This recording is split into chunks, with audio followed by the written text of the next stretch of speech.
Well, hello, Josh. You're up next. Hey Bart, thanks for having me on. How's it going? So, where are you calling out of, Josh?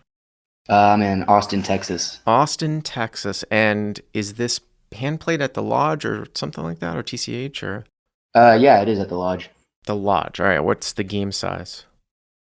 1-3, Mm-hmm. and Is it match the stack anymore, or are they capped it now? it's capped. It's 1,000 max, but this game we're playing a little shorter. That's not bad though. 1,003, because that's why people talk about. Yeah, because I've always been a little bit negative about live low stakes poker and how beatable it is over the long term for any significant amount of money. And that, of course, is because of rake structure. But in Texas, in a 1-3 game, 1,000 max game where they're taking time, and I don't know do they do it by the hour, right? They do it by the hour. It is by the hour. I think Is it 11? I think it might be it's anywhere from 11 to 13. I actually don't remember. Oh, I kind of okay. just add up the time and just pay as I go. And I Right. And then you've got the membership. You got the membership fee, but that is so much cheaper than It's like a fantastic. California drop game, where you win four or five pots at the same level and you're paying $35 for the hour. So it's a good place to play live low stakes. All right. So 1-3,000 max. And how deep are you guys? We're actually 620 effective. There's two villains in this hand, and they're about the same stack size. 600? 620, yeah. 620? All right. So 620 effective. Okay. Okay, so in this one, under the gun opens to 10. That's kind of small, right? Yeah. So, I mean, this game plays like a 2-5 basically. So normally people are opening at 15. Yeah. But this lady had just come in from 1-2. That's their tiny game, right? Yeah, that's the smallest game. Yeah. So I think she was just getting used to the new stakes. Okay. But so the button and the small blind call, and then we're on the big blind with ace four of diamonds. Button and small blind call. Okay. Mm-hmm. And what do you do? And so I call here. Okay. So button hero calls with ace four of diamonds. I think that's pretty reasonable because you don't really know, just because she raised the 10 doesn't necessarily mean that she's weak, right? It's just, sometimes you can tell by somebody's raise size whether they're weak or they're strong. Another small stakes exploit from Crush Live Poker is when somebody makes a raise size over a limp or several limpers that like ignore the limpers and they're just like opening to the same raise size. Like, say the standard open in this game is like 15 and three people limp, and then the button makes it 15. The button never has a strong hand, ever, literally ever. But this person is just opening, and you don't really know if she just haven't adjusted her sizes. So, the button and the small blind call. My point is that once in a while you can squeeze when you recognize some of those somewhat unique situations. But I'm absolutely fine with calling here. Hero calls with the ace four diamonds here in the big blind, so the pot's $40. Okay. Right, yeah. So the flop comes jack of spades, jack of diamonds, nine of diamonds. Jack of spades, jack of diamonds, nine of diamonds. So you have the nut flush draw on a paired board. Okay. Right. Yep. So small blind checks. I obviously check to the preflop razor, and preflop razor checks. Okay. And then button bets out 15. Button bets 15. Okay. Yep. So then the small blind calls. Mm-hmm. And here's where I'm not too sure about my play. I decided to check raise to 65 here. So hero raises to 65. I think that this would be like a mix. I think I would probably do this as a mix, like maybe sometimes call, maybe sometimes raise. The button, by betting 15 here into 40, obviously doesn't necessarily have to have a jack. They could be betting with a whole variety of hands. A lot of times the small blind, I think on this board, this is not like jack, jack, deuce, rainbow. There's going to be a pretty high frequency of somebody with a jack raising here if they check to jack. So when the small blind is usually going to raise here with a jack, you can tend to discount that he has a jack. And that kind of leaves, obviously, the button. And usually like that, you don't necessarily have to worry about the preflop raiser, like checking an overpair coming here from 1-2. So, you could get a fair amount of folds. I would like it maybe a little bit better if it was I think it would be maybe a little bit better if it was like 9-9 jack and you had a 9, or excuse me, if you had a nut flush draw like on 9-9 jack. Just because I think there might be a little bit more opportunity that somebody might come off of a jack. I don't know if the button is necessarily, but actually, it's probably equal. The button could be betting a 9 just to kind of take it down. I have no problem with that type of aggression. I just wouldn't always do it, but I don't hate it. I might go well, you're only 620 effective. I mean, I might just go like a touch larger, like 75, but I by no means think that like this is a mistake to sometimes raise in a spot like this. Got it. I was mostly thinking about the small blind having a weak range here, just calling. And yeah, I wanted to, just get other draws with equity out of there. Well, other draws, I mean, you've got the nut flush draw though, right? True, but there's queen 10. Right, but you're ahead of that. I mean, that's an interesting thing to point out is that like a hand that's a non-nut flush draw, like some sort of combo draw, like a 10-8 of diamonds, even like a king 10 of diamonds, queen 8 of diamonds, something like that, probably should be raised at a much higher frequency than the nut flush draw. I'm not saying that the nut flush draw can't be raised, but there is added value to sometimes calling with a nut flush draw just because those lower draws are kind of in there. Gotcha. So you go to 65. Does the preflop razor fold? Preflop razor folds, yep. And both the button and small blind come along. So button and small blind call. Wow. Right. So after this, I was a little cautious, a little worried about what could they be having here. 235 here. So we're at 235. That's really, really interesting because you kind of think that the small blind here has some sort of draw. Because again, the reason why I think that the small blind is more likely to have a draw, I'm not exactly sure what the button has. Maybe he has, if he has a hand like Jack 10 or Queen Jack, he's just going to call. I don't think, unless these guys are like terrible, and just going to jam back over the top. But the small blind kind of really seems like small blind kind of has a draw here. Because again, it's the small blind didn't raise to the bet and now is overcalling. That's way more indicative of a draw, maybe like lower diamonds, than him having a jack. The button could still have a jack though. The button could still have a jack. So, and you're probably not going to get through the button on a blank. So I've got it at 235, but it's going to be interesting to see what comes here and what you're going to do. Yeah, so I had the same assessment, and the turn came the 8 of spades. So it brings in queen 10.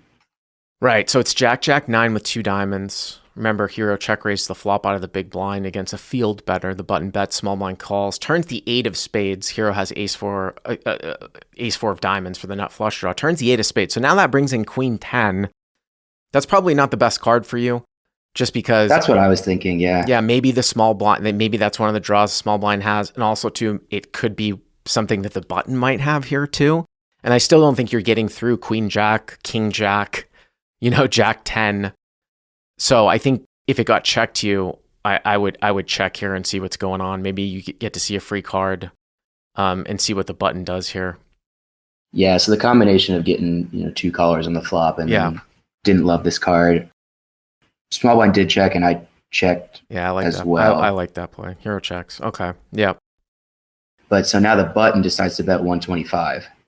The button bets 125. All right. So what does this mean in my eyes? I think the button has a minimum of a jack here.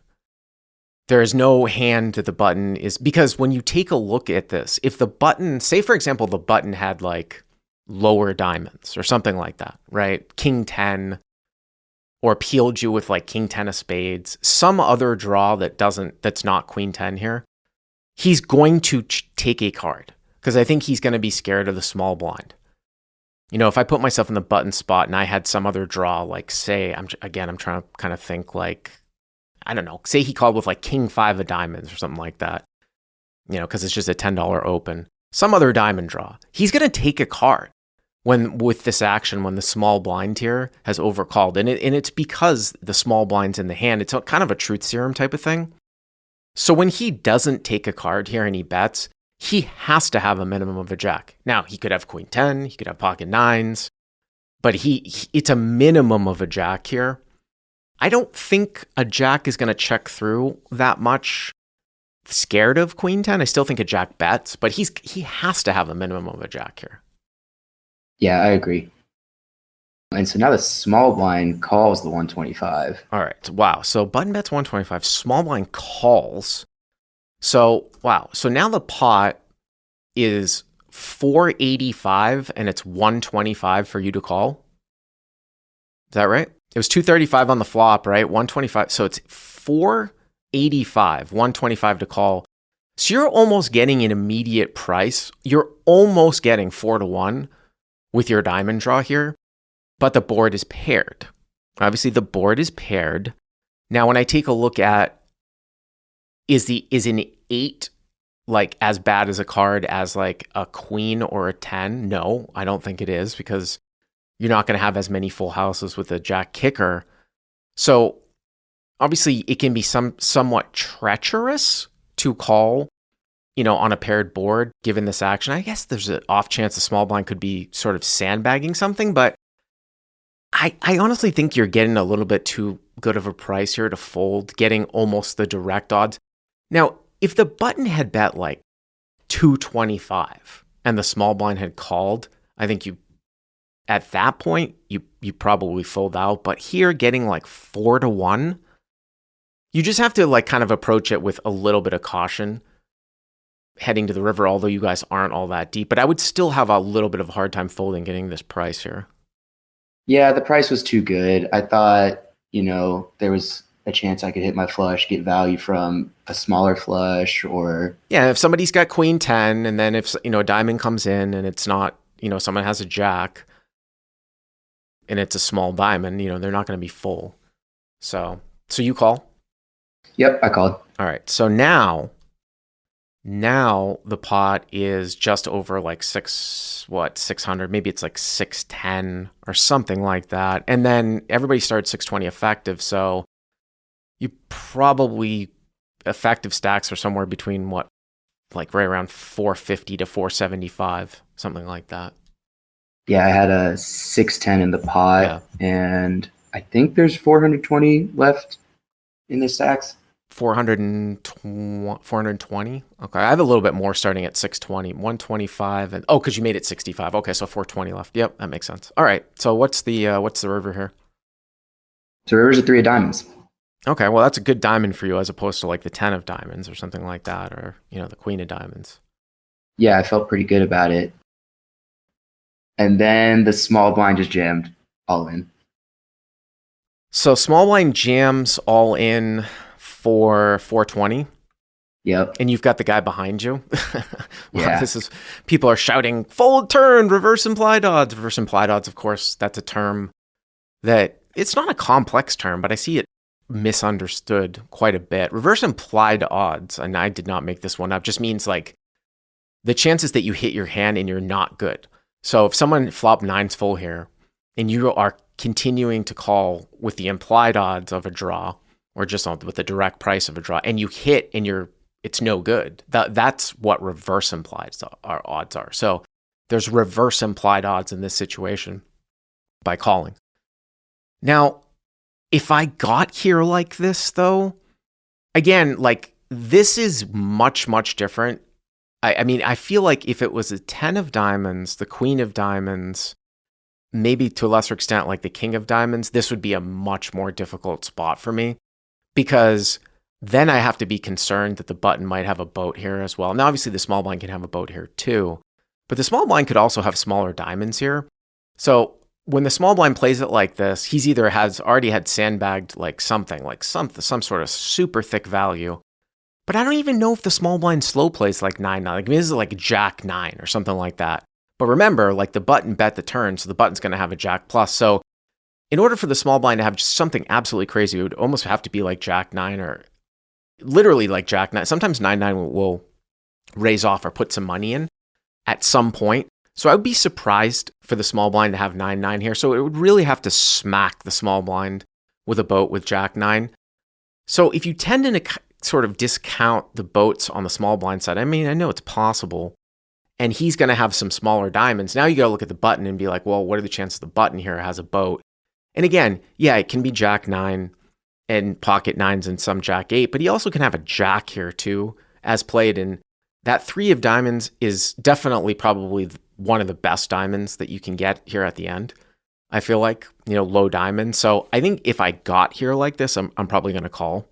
And then it just, obviously, what are you going to do if the guy behind you overcalls? You're probably not going to be good. But if I got here like this, I think I'm probably going to call.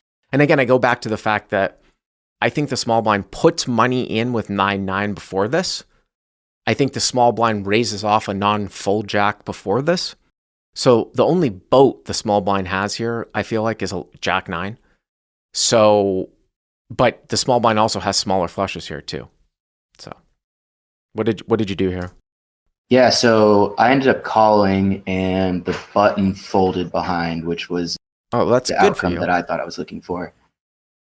Yep. Until small blind flips over jack 3. Jack 3. Wow. There's Texas poker for you. Oh yeah. Yeah. So the small blind has jack 3. Did you ever find out what the button had? Yeah, he had queen 10 of diamonds. He folded queen 10 of diamonds? Wow. He folded queen 10 of diamonds. I guess the lead before and the call. Yeah, that's tough. Yeah, actually, you know what? The button here, having queen 10 of diamonds, not blocking like any of the boats, and then a jam from the small blind and you calling, that's a good fold. He should fold queen 10 of diamonds there, I think. Unless he just thought, unless the two people in front of me were just total morons. You know what I mean? But I think that's a good fold. So that makes a lot of sense because obviously he did have a jack plus on the turn. He turned a straight. He had a straight flush draw, and then he made it on the turn. So that's why he's betting turn. So again, if this is a situation where if the turn was like an 7 here and you decided to check, remember I went back to that, right? Let's say you checked anyways. Instead of the turn being an 8, it was a 7 and the small blind checked and you checked. He's going to take a card, right? He's not going to bet queen 10 of diamonds. He should take a card. But he bet because he made it on the turn. That's why he almost always has a jack plus there. But that's an interesting one.